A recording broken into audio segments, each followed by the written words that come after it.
We'll come back to Ashish in a few minutes, but since we are talking about his entrepreneurial journey, I would like to invite your attention to the standard journey of an entrepreneur, and more precisely, the life cycle of a company.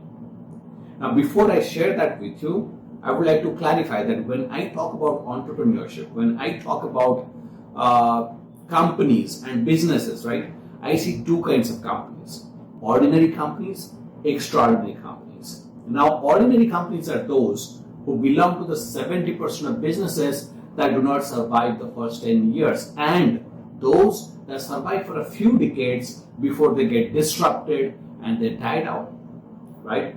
Extraordinary companies, on the other hand, are those businesses who are the market leaders in their market, who are the industry leaders in their industry. And these are the companies which have the potential to survive for a century at least, or they have already survived a century, right? And you have to understand, these extraordinary companies, they have survived technological disruptions.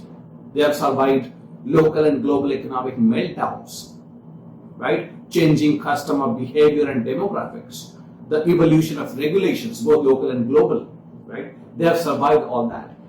I hope that this distinction between ordinary and extraordinary businesses is simple enough and needs no further detailing at this point. Now, the life cycle of an ordinary company, it has 4 stages, and so does the life cycle of an extraordinary company or business. The only difference is in the last phase, which is different for ordinary and extraordinary businesses, right? So first, let's have a look at the first 3 phases of the life cycle of an ordinary and extraordinary company, right? And the first phase, as you might have well expected, is titled as the starting phase. A phase where the focus is on the following key factors. First, find a problem worth solving, or if you do not like the word problem, find an opportunity that you want to capitalize on as a business. Number 2, a solution or a product or a service that works, that is simple, that is intuitive, that is technologically feasible, that is economically viable, that is desirable by the customers, right? So you have to have a solution that you have to offer to the customers, right? Number 3, you have to evaluate the demand supply or product market fit for your product or service. For example, what solutions are already available in the market? And among the existing solutions, what are the drawbacks? What are the areas of improvement? What are the working, what's especially not working? And not as per you, as per your customers, what are the solutions available? What are the drawbacks? What are the areas of improvement? What is not working as per your customers? You have to understand that. Number 4, you have to understand the landscape of your business. That means 2 factors: opportunities for collaboration as well as the competition that you have to dominate.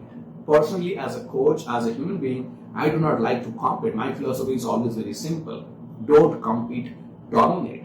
So, taking that as a principle for business, I would advise everyone to understand, when you are getting into a marketplace, you are getting into a business, you're getting inside an industry, you have to understand your opportunities for collaboration and you have to understand the competition that you have to dominate.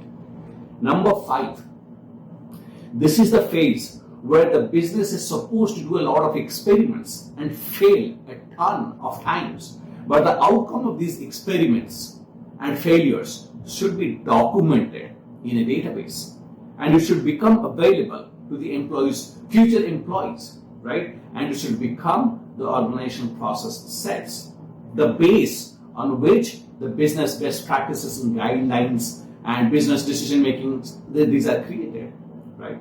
This is supposed to be used as a training tool for the new employees joining the organization.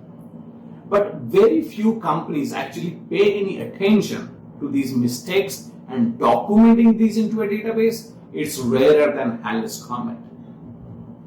And because of this, when the founding members get out or get disconnected from the daily business activities, from daily decision making, they take all their learnings with them. And the newer team members start repeating the same mistakes which could have been easily avoided in case those mistakes were captured and they have been trained on avoiding these mistakes.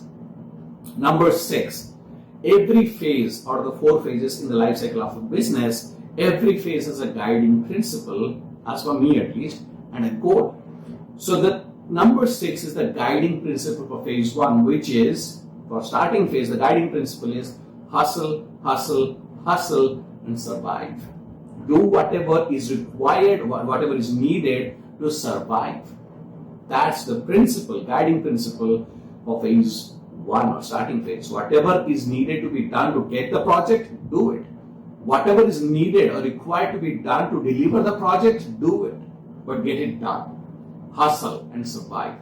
Now the goal for phase 1, starting, that is number 7 basically, the goal for this phase is try to create a pool of paying customers. Now when you have a group of paying customers, what you have is something called cash flow. Now use the group of a pool of paying customers and cash flow to show to the market that, hey, what we have is a viable business. Why don't you just invest in it and help us hire the new technologies and tools and the team members, right team members, so that we can grow as a business.